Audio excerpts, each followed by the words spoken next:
changed the whole course of my life. I got offered a job at Gore at Elkton, Elkton, Maryland. And I ended up not taking it because I didn't want to move there. Oh, you messed up, buddy. I'd rather. The hunting's a lot easier. Throw some corn down. Shoot big bucks over corn piles. I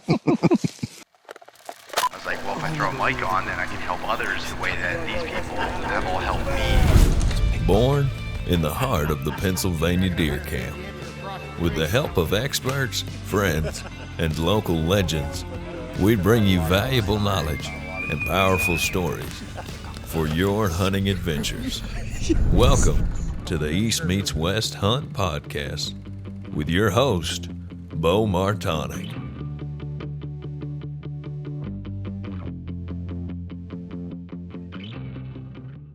All right, we're rolling from Quebec. What's the name of the island we're on, Derek? Wetfoot Island.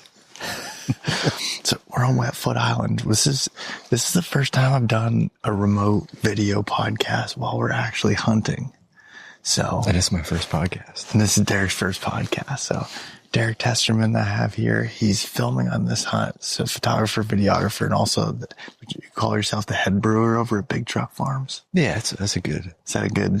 Yeah, sums it up. Do you have a different title or something you'd be called? Nah, just cranking out beer. There you go. Nice. So yeah, Derek's hunted, or you've been with me before. You filmed at the scouting camp for a number of years now, and then did the Utah film.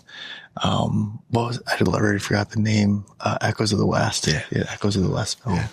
So that was pretty cool. But we met each other a few years back, and at the Maven booth at the Great American Outdoor Festival in Harrisburg. Yeah, you were telling me that again here today. How did that happen? I was fanboying over you. I was like, told my wife, I'm like, there's Beau Martonik. We gotta go. I gotta go say hi. And I was like, hey man. And then I got nervous. I'm like, can I buy a rangefinder? Just still got it. That's so funny because, especially now that because we've become buddies and we've hung out a bunch and now I see him like, here comes Beau. You're like, I don't know what I was thinking. No.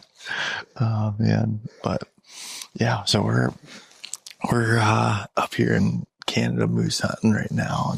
And actually Derek came up with the idea to do this. How did it start? I was like, you should use your camera arm as a gun rest. Yeah. And then I said, we should do a podcast. Yeah. And now here we are. So we're moose hunting in Quebec here. At the time of recording, this is day 2. It's middle of the day. 12 o'clock.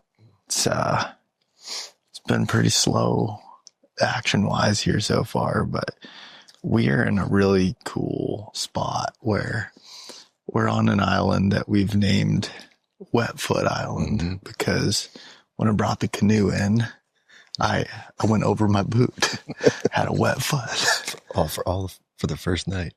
Yeah. You had hand warmers wrapped around your feet. Yeah.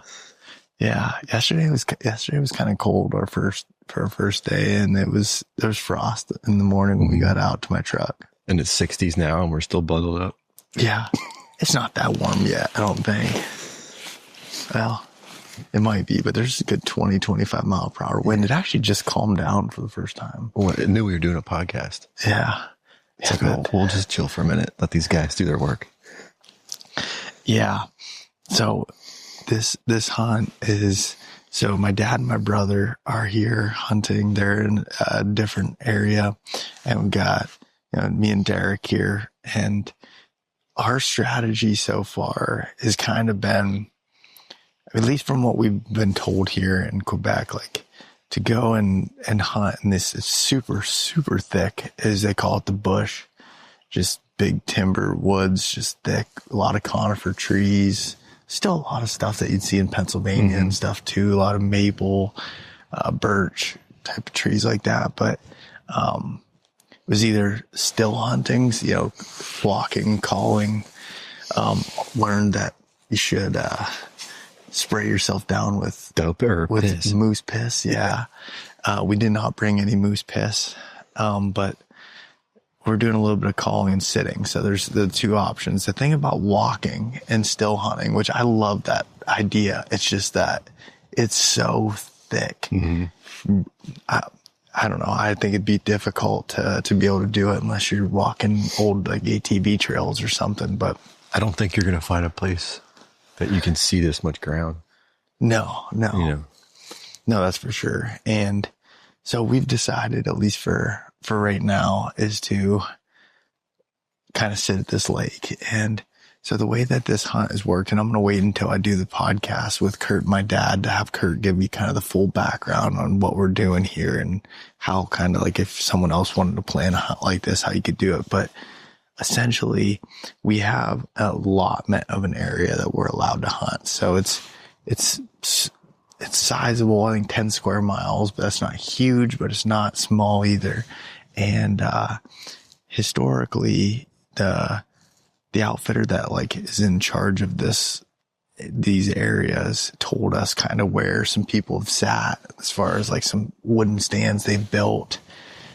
We sat in one yesterday. Yeah, we sat in one yesterday. So that was the first plan, and was come in and sit on this lake. And there's like behind us here, there's like in the lake where two, I guess, like kind of points come close to meeting. So it almost creates does create a travel spot for those moose to cross the lake there. And the stand's overlooking that. Now, you didn't think the stand was that sketchy, but I kind of did. It wasn't that bad.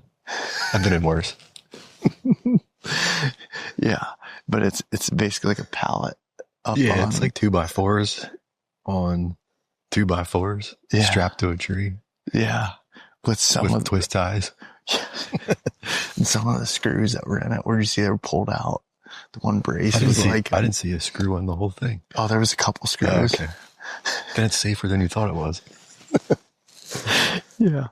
It was but we got in that. You got in the saddle. Yep. You got in the saddle, and My Timber Ninja saddle. There you go. You gotta shout your spounters out. Well, you got in that, and I got in I don't know, lawn chair that was up. Yeah, dude, it had like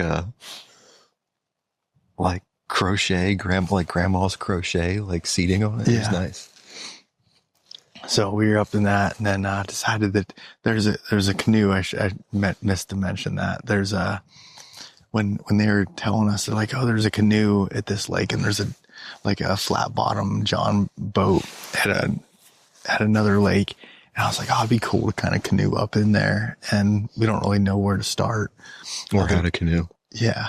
Or how to canoe really that well. But so actually Johnny, Stewart, and myself and Pete and Hunter, when we were up here bear hunting, same area that I was bear hunting in the spring, we did scout some of this, and Kurt and my dad are hunting some of the areas I scouted. But so we came up, and the canoe was in really good shape. Mm-hmm. Nice. It's like brand new. It's like brand new, nice canoe.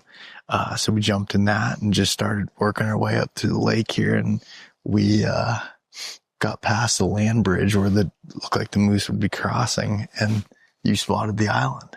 And I was like, let's go. It's seriously though. Partly because I wanted to be away from the wolves. Yeah.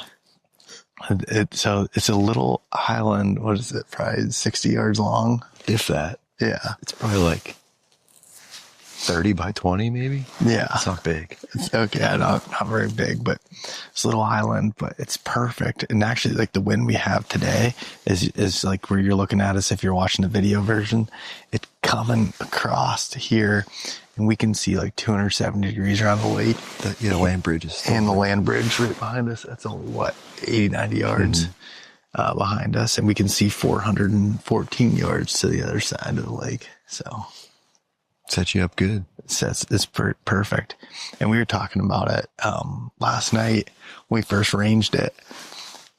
You said it first. You're like 414, yeah. 414. And I was like, isn't that funny? That's what I practiced at this summer with. So I got my CVA. I've got the Cascade LRH with the Maven RS 1.2 on it. It's Rainer Wind Mag, and I'm not a long range guy by any means. But for me, 400 yards feels pretty long range. So I was practicing. It doesn't look far. Kind of does. Yeah, okay. to me anyways. I'm not shooting. So. But I was practicing with it, and it was just so happened that there was a rock on the other side of this gas line that was 414 yards, and I shot it 3 times and hit it. And You're proud of yourself for that? Very proud of myself. Cool. You should be. So I was like, well, honestly, the gun's pretty good, and if you got a good rest, it does the work. But so that was, it's a good setup. Yeah, it's good. Looks cool. Yeah. Yesterday gave us a windbreak. Today it does not. No. Today we're eating the wind. Yeah. That's probably why it feels colder too. Yeah. I think you're right. It's actually starting to heat up as we're sitting here. Mm-hmm. As the sun comes out, but we haven't really had steady sun on us all day. Just steady beavage. Yeah. Lots of beavers. Beavers and otters. Yeah. Which that's super cool to see. Do you see otters much? No. Not many otters in the brewery, buddy. Yeah. I mean, we have otters in Pennsylvania, but I've never been that close to them. No. Making those weird ass noises. Yeah. Explain that a little bit. It sounded kind of like they were like, they would swim and then they'd get their face full of water and they'd have to like blow it out. So they would duck their head and spit it out and duck their head and spit it out. And at first we were like, what the? I thought it was a moose. We were like, what is that? Yeah. And then they just kind of cruised by us and hung out all night. Yeah. 3 otters. Mm-hmm. I think Wetfoot Island might actually be their home. Yeah, because we sat in their shit when we first got here. They made you clean it up. Yeah. Yeah. And so we haven't seen them today, though. No, it's probably too windy for them. They probably stay underwater the whole time. Yeah. I'm sure. But there's a ton of beavers, man, coming through in the dark with the canoe. Oh man, is that scary? We were looking at one. I'm like, yeah, there's a beaver off to your right. Just a heads up. Yeah. And the one on the left slaps and we're like, fuck. Yeah. It was pretty, it scares the crap out of you when you're coming down through there. It's 'cause like, it was so foggy in the morning, even with the headlamp and stuff, like you're not really seeing. It was too warm to be foggy today though. It was nice. Yeah. Today wasn't terrible coming in, and some different ducks and stuff on the lake, everything but moose. Yeah. That got me fired up. Yeah. 'Cause you like waterfowl hunting. Yeah. I do filming for an outfitter out there in Maryland. And, I was naming all the ducks for you. Yeah. We'll get you out one day. Someday. What's the name of the place that you outfit? Maverick Outfitters. Okay. Yeah, we do like puddle ducks and geese down on the eastern shore of Maryland. Nice. Yeah, it's a good time. That's a kind of a cool area. Yeah, it's really cool. I didn't even know it existed. I grew up in Lancaster, Pennsylvania, and never even knew the eastern shore was there. I thought it was like Baltimore and then Ocean City beaches. Like I didn't know that landmass existed until I moved there. And it's just full of like whitetail hunting and ducks and geese. It's a good time. Yeah. Bunch of ag. No big mountain bucks though. I almost moved down there. Did I tell you this already? In 2016, I got offered a job at Gore at Elkton, Elkton, Maryland. Yeah. And I ended up not taking it because I didn't want to move there. Oh, you messed up, buddy. I'd rather. The hunting's a lot easier. Throw some corn down. Shoot big bucks over corn piles. Would have changed the whole course of my life. That. Instead of your mountain buck scouting camp, you'd have like corn pile scout camp. Oh, man. How to set your feeder over top cornfields. You said it, not me. Yeah. No, it seems like a good time. There's big bucks down there. Yeah. Don't tell anybody though. You're the one saying it. Yeah. That's a lot of private though. What, private? Yeah. Yeah, most of it. A lot of private land. It's all leased up and locked up. There's a few spots, but I'd say most of it's probably private. Yeah. Yeah, that makes sense. And then you got the Sika deer further south, which I haven't done yet, but they're probably an hour and a half below me. Oh, that's not too far. No. Closer than Quebec. Yeah. I mean, coming here wasn't too bad of a drive though either. Hey, it wasn't bad till you hit that dirt road. It was like 3 hours. Yeah. A rough dirt road. You're rough. And being behind you, I was just eating your dust I was like pulling my jacket out and I was like shaking the dust off of it. And you had your windows up and everything? Yeah. My Yeti cooler, you could like write my name in it. There's like an inch of dust on top. Really? Yeah, it's bad. Thank you. Sorry about that. You're welcome. But, well, I've been on my trailer. The license plate's all broken on the back of the trailer. You took the worst possible route through that? Well, I couldn't see it because you can't see over the hood and like my truck as I was coming through. And I remember it being a drop off. And your dad's like, yep, you're good. I know, guided me right into it. I think I was already kind of in it. I think my front tire was off it before I asked him to get out and look. Yeah, and let's give him some grace. Yeah, he didn't see it. Yeah, and then all of a sudden, when I went off it, I was like, "There's no way this trailer's surviving going off of this." You made it though. Yeah. I feel like I'm talking to people even though they're not here. Am I supposed to feel that way? No, not really. Oh, okay. Yeah, I mean, kind of. Yeah. I guess you kind of are. First time. Yeah, first time podcasting, but this is kind of an awkward scenario where normally, like, the camera's not as like in your mouth. Yeah. As this is kind of just facing us, and this is raw and real in the woods. Yeah, Wetfoot Lake. Yeah, Wetfoot Island, not lake. What's the name of the lake? Does it need one? No. We should name it once we go off of it. But 50-incher. We'll see what it produces before we start giving it a good name. I want one to pop out right now in the middle of this. Oh, that'd be hilarious. We're watching. We can still glass from here. Like with our eyes, we don't really need binos. Do people think it'll be staged? I think they definitely would be. Yeah. They would think it'd be staged. Yeah, fair enough. We got cameras to prove it. Yeah. Well, I guess what you could do if you wanted to really fake it was you would just say that, and then whenever it happened, drop the podcast, drop the overlay in it. Yeah, you could do it. You could fake it. The sun changes, the weather changes. But just for everyone listening, we wouldn't do that. Yeah, we would. No, I wouldn't do that. Yeah, all of a sudden it's like snowing in the video. It's sunny here. But back to the dirt road thing. Yeah, that was kind of a rough ride in. And yeah, we're a good 100 miles in on dirt road to get to where we're at in our cabin or our trailer, basically. Yeah, trailer. But, it has everything we need. Hot water. It's got, took the generator up for electricity. It does good. It's not bad. Yeah. I expected worse. Yeah. I didn't bring a bath towel. I didn't think there'd be a shower. And I showed up and I was like, shit. You do know that the Google Doc that we shared with you had like all the information in there, right? That didn't have that part in there though. Nah. We looked at it last night. What? Where it had the link to the lodge? Oh, you expect me to open a link? Okay, cool. And pictures of everything. I'll remember that for next time. I'm trying to coach you on reading things. Nope, not going to happen. But anyways, the cabin is, the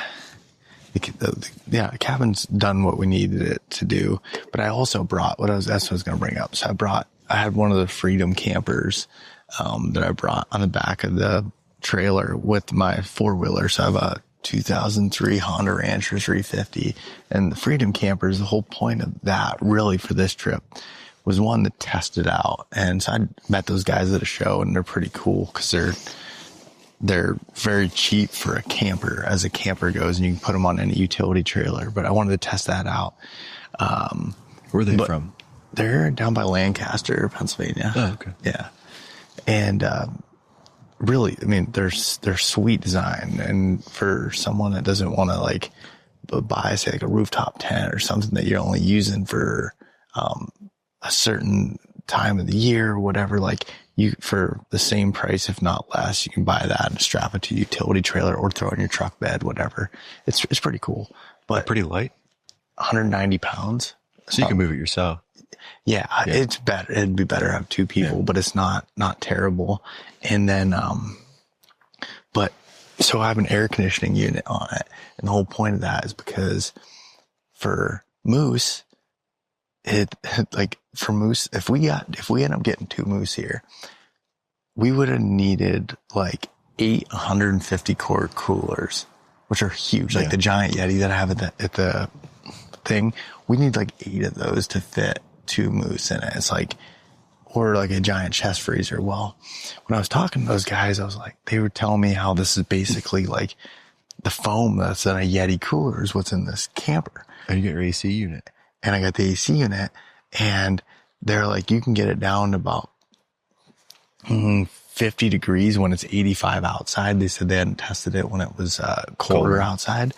But if we get, so at the outfitter that has this place, they have a freezer about an hour away.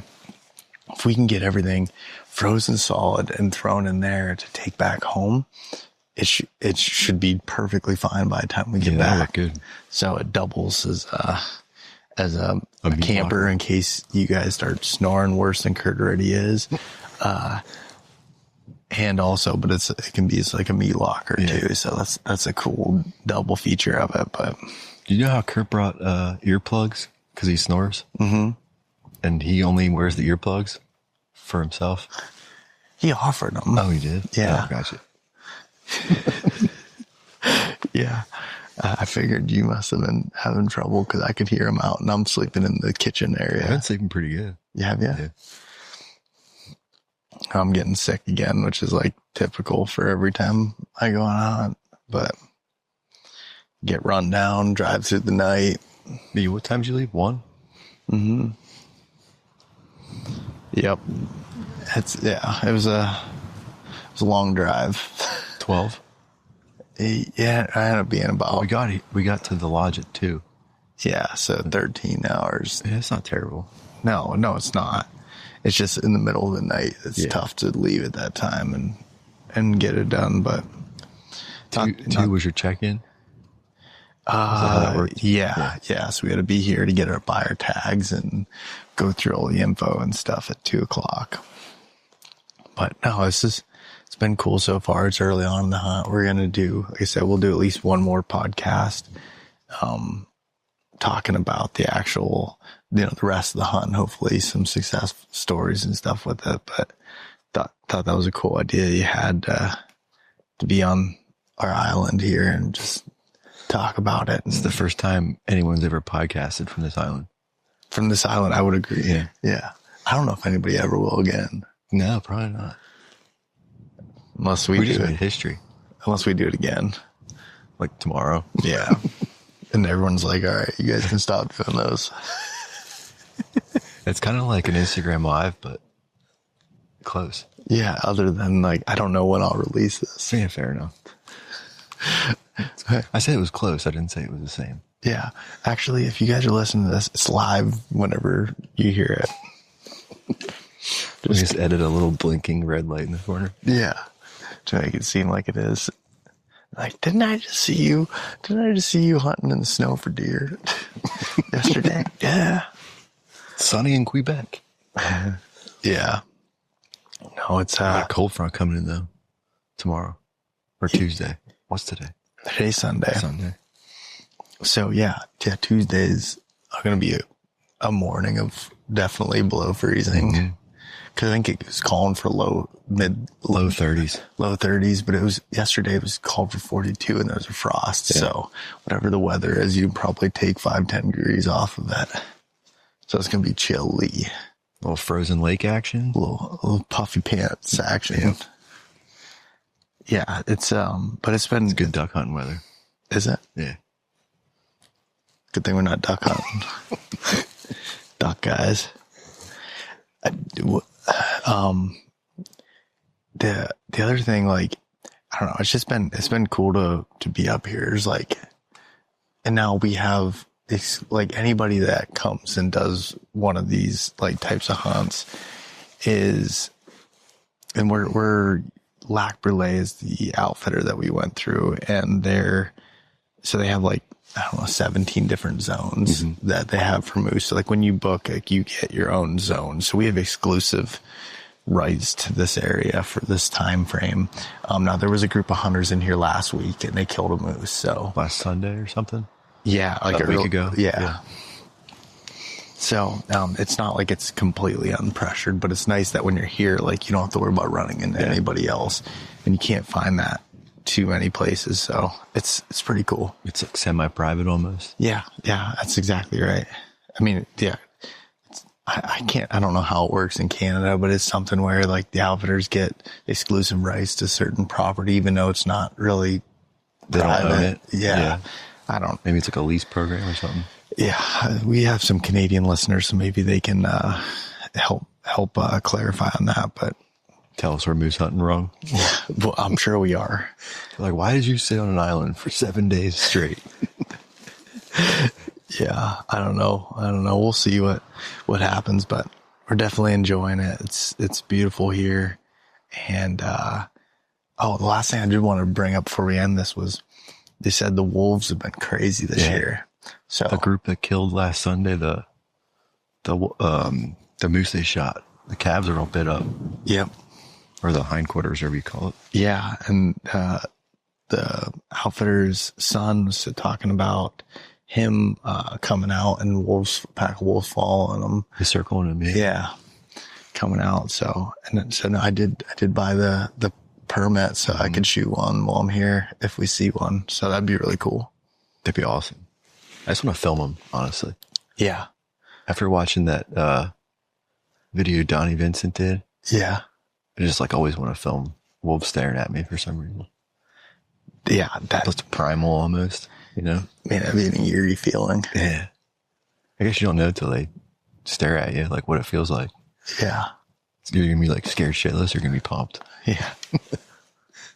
Yeah. Well, hopefully we get to experience that and get to see some wolves. It'd be cool to see them like over there on that bank off our island. Just cruising like off our island. Yeah. This is our island. Yeah. They come over here, they're getting shot. Put the posted signs up. Hopefully they can read. What do you paint trees purple in PA now? Is that what it is? Yeah. Yeah, that means posted. That's been like that for a while, I think. But, yeah.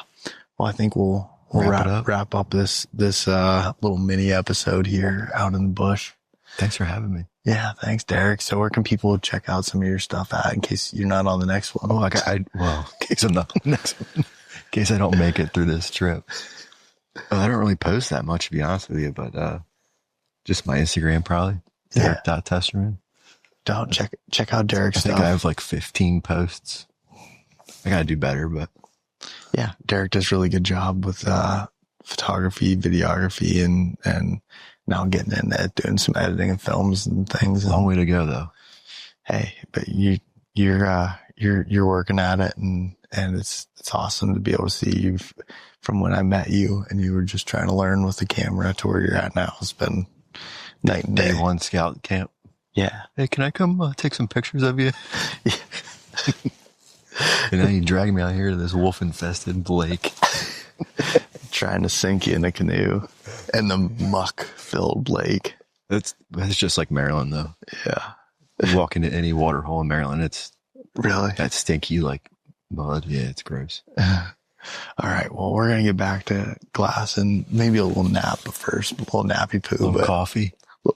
Yeah, that might not be bad. I just mixed up some Ignite, so I don't think I should add coffee to the mix, but. All right.